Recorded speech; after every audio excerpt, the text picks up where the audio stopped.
खंडवा शहर के बड़ा कब्रिस्तान रोड पर रेलवे द्वारा करीब 100 मकानों को खाली करने और अतिक्रमण हटाने के नोटिस दिए जाने के बाद स्थानीय लोगों में भारी आक्रोश देखने को मिल रहा है। इसी मामले को लेकर आज शहर काजी सैयद निसार अली के नेतृत्व में मुस्लिम समाज और कांग्रेस नेताओं ने प्रभावित परिवारों के साथ बैठक कर उनकी समस्याएं सुनी और उनके समर्थन में खड़े रहने का भरोसा दिलाया। बैठक में शहर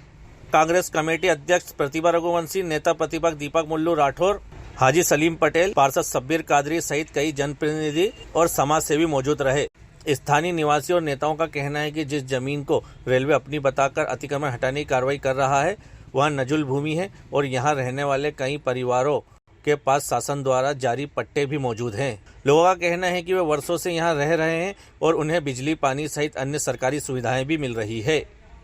वक्ताओं ने आरोप लगाया है कि पहले सरकार ने गरीब परिवारों को प्रधानमंत्री आवास योजना के तहत मकान बनाने के लिए प्रोत्साहित किया, लेकिन अब उन्हीं घरों को तोड़ने की कार्रवाई की जा रही है। इससे गरीब परिवारों की जीवन भर की जमा पूंजी और सरकारी योजना का लाभ दोनों बर्बाद हो जाएंगे। आपको बता दें कि रेलवे के नोटिस के विरोध में शुक्रवार को बड़ी संख्या में महिलाएं, पुरुष और बच्चे कलेक्ट्रेट कार्यालय पहुंचे थे और प्रशासन से न्याय की गुहार लगाई थी। भीषण गर्मी के बीच मकान खाली करने के नोटिस से लोगों में भय और नाराजगी का माहौल है। कांग्रेस नेताओं और मुस्लिम समाज के प्रतिनिधियों ने प्रशासन से कार्रवाई पर तत्काल रोक लगाने की मांग की है। साथ ही चेतावनी दी है कि यदि गरीब परिवारों को परेशान करना बंद नहीं किया गया तो इस मुद्दे को लेकर बड़ा जन आंदोलन और धरना प्रदर्शन किया जाएगा।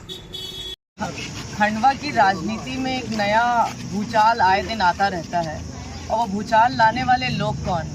वो सरकारी तंत्र का दुरुपयोग करते हुए भारतीय जनता पार्टी के लोग हैं, जो कहीं रेलवे की आड़ में, कहीं नगर निगम की आड़ में, कहीं क्षेत्र के विकास की आड़ में हर गरीब शोषित व्यक्ति जिसकी आवाज़ को कोई सुनने वाला आज प्रदेश में नहीं है, उसके घर पर बुलडोजर लेकर आ जाते हैं। हाथ में एक नया फरमान होता है कि इतनी तारीख को आपको मकान खाली करना है। आज जब हम यहाँ खड़े हुए हैं कब्रिस्तान के पीछे, यहाँ पर हिंदू मुस्लिम सब तरीके के लोग रहते हैं, कोई एक बिरादरी का आदमी नहीं है। यहाँ सबसे पहले इंसानियत का कत्ल होने जा रहा है। 1965 के नक्शे के हिसाब से रेलवे का सिंगल ट्रैक बार बार बढ़ता जाता है, लेकिन जो नापने की प्रक्रिया है वो उस प्रथम ट्रैक से ना हटकर ट्रैक जब बढ़ता जाता है उस ट्रैक से निकाली जाती है। इनका बस चले तो 1-2 ट्रैक का और नक्शा पास करा के पूरे खंडवा में ही बुलडोजर चला दें।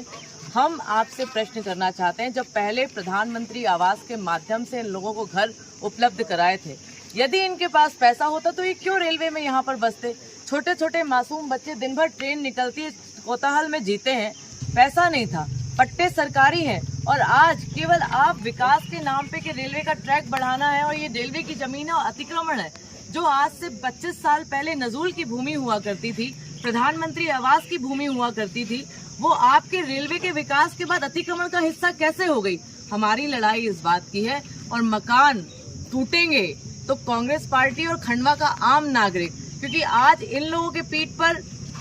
साजिशाना तरीके से इनके आशियाने लूटे जा रहे हैं। वो दिन दूर नहीं है जो अपने आप को सुरक्षित अपने घर के बीच में मान रहे हैं। अतिक्रमण के नाम पे कल को आपके घर के सामने भी बुलडोजर यदि आ गया तो वो दिन याद रखना, तब यही भाई बहन सब आपके साथ आपके संघर्ष की लड़ाई लड़ेंगे। इसलिए मैं पूरे खंडवा के नागरिक से भी आह्वान करना चाहती हूँ, ये लड़ाई इस बात की नहीं है कि गरीब बस्ती के किसी के घर टूट रहे हैं, ये लड़ाई इस बात की है कि इंसानियत का कत्ल खुलेआम सरकारी तंत्र और प्रशासन के माध्यम से किया जा रहा है, जिसकी हमारी खिलाफत है। अंग्रेजों ने जितना देश में हाहाकार नहीं मचाया था उससे ज्यादा बीजेपी पार्टी हाहाकार मचा रही है और आप देखिए कि किस प्रकार से गरीबों को घर तोड़ रही है और उनको बेघर कर रही है। प्रधानमंत्री आवास में करीब यहाँ पर 100 मकान दिए गए। एक मकान को अगर मान लो 2,75,000, 100 मकान के कितने पैसे हो गए? सरकार ने इनको घर बसाने के लिए दिए थे तो उन्होंने 2,75 तो लगाए सरकारी तरफ से, इन्होंने भी 10-15 लाख रुपए बना दिए और बोला था हम हर किसी को पक्का मकान देंगे। लेकिन आप देखिए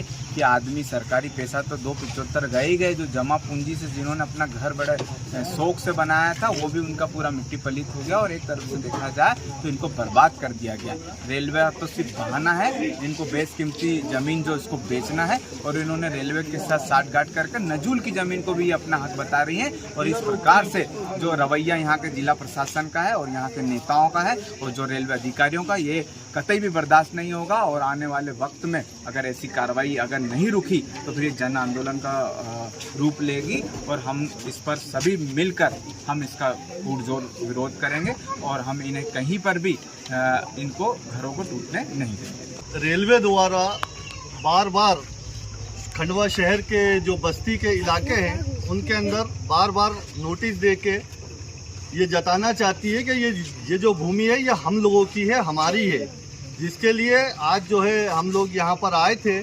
और यहाँ के लोगों से मुलाकात करी। यहाँ पर हिंदू मुस्लिम सभी के मकानात है और हम चाहते हैं कि तमाम लोगों के मकानात, क्योंकि आशियाना अगर आदमी बनाता है तो अपनी जीवन भर की कमाई उसके अंदर लगा देता है। पता ये चला कि यहाँ पर जितने भी आशियाने बने हैं उनमें प्रधानमंत्री योजना के तहत भी लोगों ने मकानात बनाए हैं और रेलवे जो कि इस भूमि को अपनी बताती है और हम लोग ये समझते हैं कि ये जो भूमि है ये नजूल की है, ये सरकारी भूमि है जिसपे कांग्रेस की हुकूमत के दौरान जो है पट्टे लोगों को दिए गए हैं। तो हम चाहते हैं कि आज हम लोग यहाँ पर तमाम लोग आए, हमारे साथ जो है कांग्रेस के भी तमाम साथी लोग आए हैं और हम सब मिल के शहर हित के लिए इन लोगों के साथ कदम से कदम मिला के खड़े होंगे, चाहे इसके लिए आंदोलन करना पड़े, खंडवा बंद करना पड़े या कुछ भी करना पड़े। इस जमीन को, इनके आशियाने को हम लोग बचाने की पूरी कोशिश करेंगे।